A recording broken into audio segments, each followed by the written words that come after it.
চান তারেক রহমান বাংলাদেশের মাটিতে ফিরে আসুক, যদি চান জাতীয়তাবাদী আদর্শ যেটা আপনারা বুকে লালন করেন, ধারণ করেন, পালন করেন, সেটার চর্চা অব্যাহত থাকুক, যদি চান ইসলাম মূল্যবোধ বাংলাদেশের মাটিতে থাকুক, যদি চান যে ভারতীয় আধিপত্যবাদের থেকে বের হয়ে আসতে, তাহলে ধানের শীষের আর কোনো বিকল্প নাই।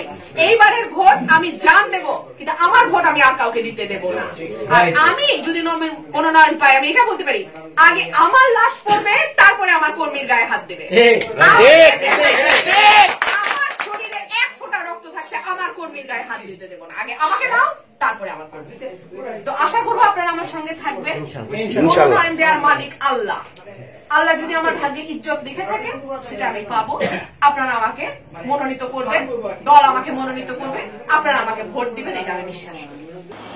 আগে যারা গণভোট চাচ্ছে তাদের যুক্তিটা হচ্ছে যে জুলাই সনদ অত্যন্ত গুরুত্বপূর্ণ একটা বিষয়, এটা জাতীয় মানে গুরুত্বপূর্ণ অনেকগুলো বিষয়কে সংবিধানভুক্ত করা এবং আগামী দিনে গণ অভ্যুত্থানের যে অঙ্গীকার সেগুলোকে বাস্তবায়ন করবার সাথে জড়িত। অতএব সেই জায়গাতে আমরা আলাদা করে যদি এটা আলোচনা তর্ক বিতর্কটা না হয়, পুরো রাষ্ট্র তো এই ব্যাপারে মতামত নিতে হবে, সকল রাজনৈতিক দল, রাষ্ট্র, সরকার মিলে জনগণের মতামত নিতে হবে। তাহলে আজকে থেকে যদি শুরু করে তাহলে সেটা কখন করবে?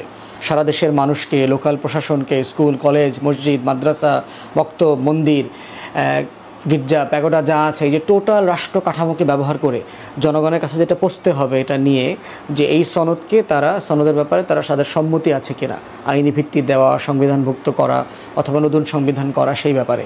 তো সেই জায়গাটা প্রস্তুতির জন্য সাফিসিয়েন্ট টাইম আসলে আছে কিনা প্র্যাকটিক্যালি, যদি আমরা ফেব্রুয়ারিতে নির্বাচন করতে চাই। তো সেক্ষেত্রে নভেম্বরে যদি সবাই মিলে এটা করি, এটা আলাদা করে নির্বাচন করাটা আসলে যৌক্তিক। কারণ বাংলাদেশে এর আগে যে 3টা গণভোট হয়েছে, প্রত্যেকটাই আলাদা সময়ে হয়েছে, আলাদা প্রশ্ন ছিল এবং এই প্রশ্নের সাথে সম্মিলিত প্রস্তাবনা ছিল। যে মেজর জিয়া রহমানের সময়, প্রেসিডেন্ট জিয়া রহমানের সময় যেটা হয়েছে, এরশাদের সময় হয়েছে, বেগম খালেদা জিয়ার সময় হয়েছে, সবাই কিন্তু এটা নিয়ে সাফিসিয়েন্টলি আলাপ করেছেন, প্রশ্ন তুলেছেন, প্রস্তাবনা দিয়েছেন। রাষ্ট্র, সরকার প্রত্যেকটা যন্ত্র ব্যবহার করে জনগণের কাছে এগুলো গেছে, এরপরে তারা মতামত দিয়েছেন। তো সেই জায়গাতে এই সময়টা আসলে আমাদের এনাফ কিনা, রাষ্ট্রযন্ত্র পারবে কিনা, সেইটার পারার একটা সক্ষমতার বিষয় আছে। দ্বিতীয়ত হচ্ছে করতে পারলে সক্ষমতা যাচ করা যাবে আসলে জাতীয় নির্বাচন করা যাচ্ছে কিনা। তো সেইটা যেমন ভাববার বিষয় আছে, আবার একই দিনে যদি হয় গণভোটের সাথে জাতীয় নির্বাচন, তাহলে কিন্তু ক্যাম্পেইন, আমরা যারা নির্বাচন করব, আমাদের জন্য একটা চ্যালেঞ্জের জায়গা হচ্ছে যে আমাদের ইলেকশন ম্যানিফেস্টোটা আসলে কি হবে। এই পুরো সনদের যে জটিলতাগুলো আছে, খুবই কমপ্লিকেটেড আলাপ আছে, এই আলাপগুলো আসলে আমরা তুলে ধরতে পারবো কিনা সাফিসিয়েন্টলি এলাকাতে, এবং এলাকাবাসীর সাথে মিশে যেটা মনে হচ্ছে সনদের মতো এত গুরুত্বপূর্ণ বিষয়ের আলাপ আসলে তারা শুনতে আগ্রহীও না, কিছু 2-4 জন ছাড়া। তাদের কাছে আসলে প্রতিদিনকার দৈনন্দিন যে সমস্যা, সংকট, ভোগান্তি, কষ্ট, এগুলো গুরুত্বপূর্ণ এবং তারা এই আলাপগুলো শুনতে চায়। অতএব নির্বাচনে আসলে আমি কোন আলাপটা তুলব, কোনটা আমার প্রায়োরিটি, ভোট এবং ভোটারকে ইনসেন্টিভাইজ করা, সেন্টার পর্যন্ত আসা, ভোট দেবার ব্যাপারে। অতএব সেই জায়গাতে এই চ্যালেঞ্জটা কিন্তু রয়ে গেছে। উল্টা দিকে বিএনপি সহ যারা বলছে যে এটা নির্বাচনের দিনই করা যেতে পারে, সেক্ষেত্রে এইটার সুবিধাটা হচ্ছে ভোটারদেরকে পুল করার ব্যাপারে আলাদা করে কোনো এফোর্ট রাষ্ট্রকে, সরকারকে, দলগুলোকে দিতে হবে না, একই শ্রমে এটা হয়ে যাবে। অতএব সেই ক্ষেত্রে সাধারণত গণভোট যে 3টা হয়েছে সেখানে ভোটার কিন্তু ভোট দেবার হার কিন্তু খুবই কম ছিল, 10-15-20% বেশি কখনো ছিল না। এবং অ্যাটলিস্ট প্রথম 2টা 78-এ এবং সম্ভবত 84-85-তে যে গণভোট হয়, এগুলো হাইলি ম্যানিপুলেটেড ছিল। এই ব্যাপারে যারা তখনকার নির্বাচন কন্ডাক্ট করেছেন তারা সবাই বলেছেন। আর 90s-এ 92-93 সালে যেটা হয়েছে সেখানে ভোটার টার্ন আউট ছিল খুবই কম, যদি এটা নিয়ে কেউ প্রশ্ন তোলে নাই।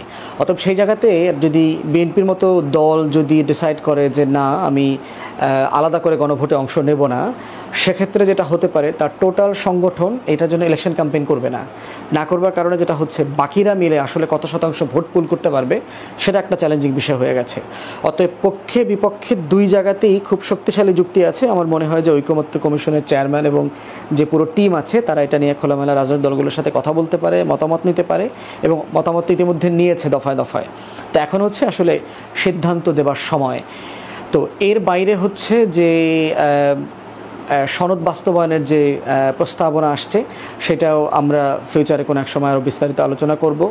সম্প্রতি আমরা দেখলাম যে নির্বাচনকে ঘিরে পার্টিকুলারলি এই মাসে আওয়ামী লীগের নিষিদ্ধ সংগঠন হিসাবে আওয়ামী লীগের যে ঝটিকা মিছিল টিছিল কিছু হচ্ছে সেটা কিছু আমরা দেখলাম। তার থেকে গুরুত্বপূর্ণ বিষয় যেটা হচ্ছে যে ভারত থেকে প্রচুর অস্ত্র আসতেছে, বিভিন্ন সীমান্তবর্তী অঞ্চলে দেখলাম, ঢাকাতে দেখলাম, চিটাগংয়ে দেখলাম, তারপর হচ্ছে ট্রেনে যে একটা ট্রেনের পুরো বগি জুড়ে বিশাল ব্যাপক অস্ত্র উদ্ধার করেছে আমাদের সেনাবাহিনী। তো যেগুলো অবশ্যই যৌথ বাহিনী, সেনাবাহিনী এবং যে রিলেটেড গোয়েন্দা সংস্থা আছে তাদেরকে অবশ্যই এটা দ্বারা ধন্যবাদ পাওয়ার যোগ্য।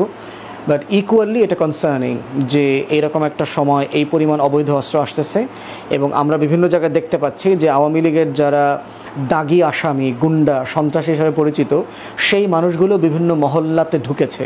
যেমন আমার বরিশালের কথা আমি শুনলাম বিভিন্ন জায়গাতে যে যেই আওয়ামী লীগের সন্ত্রাসীরা, গুন্ডারা আপনার এলাকা ছাড়া চলে গিয়েছিল, শহরে ছিল না, তারা গত সপ্তাহখানেকের ভিতরে এলাকাতে ফিরে আসছে। তো এদিক থেকে অস্ত্র আসতেছে।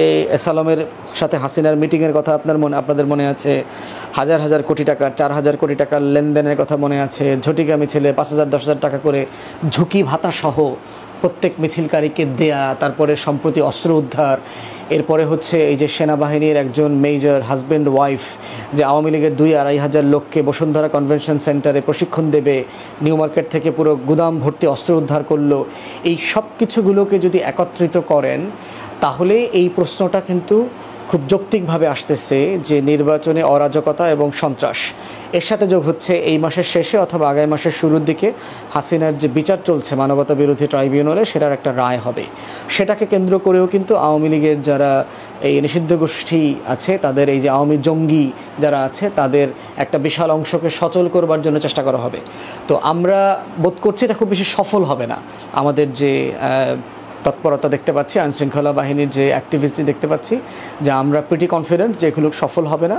বা অন্তর্বর্তীকালীন সরকারকে সিরিয়াসলি এগুলোকে মাথায় নেওয়া দরকার, আমলে নেওয়া দরকার। যে যৌথ বাহিনী আছে, মাঠে এজেন্সিগুলো আছে, তাদের ভিতরে যে আওয়ামী এলিমেন্টস আছে সেগুলোকে ক্লিন করা দরকার, পরিষ্কার পরিচ্ছন্ন করা দরকার।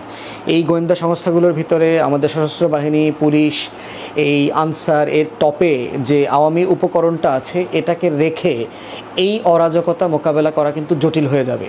পার্টিকুলারলি নির্বাচনকে কেন্দ্র করে ব্যাপক সহিংসতা বাড়বে, দলগুলোর ভিতরে নমিনেশনকে কেন্দ্র করে সহিংসতা বাড়বে, দলগুলোর আভ্যন্তরীণ কোন্দল বাড়বে, শত শত মানুষ বিদ্রোহী প্রার্থী হবে বিভিন্ন জায়গাতে, সেগুলোকে কেন্দ্র করে আইনশৃঙ্খলা পরিস্থিতি খারাপ হওয়ার সম্ভাবনা আছে। এটাকে আবার আওয়ামী লীগ এবং এসালমের টাকায় মিলে একটা অরাজকতার সৃষ্টির চেষ্টা চলবে।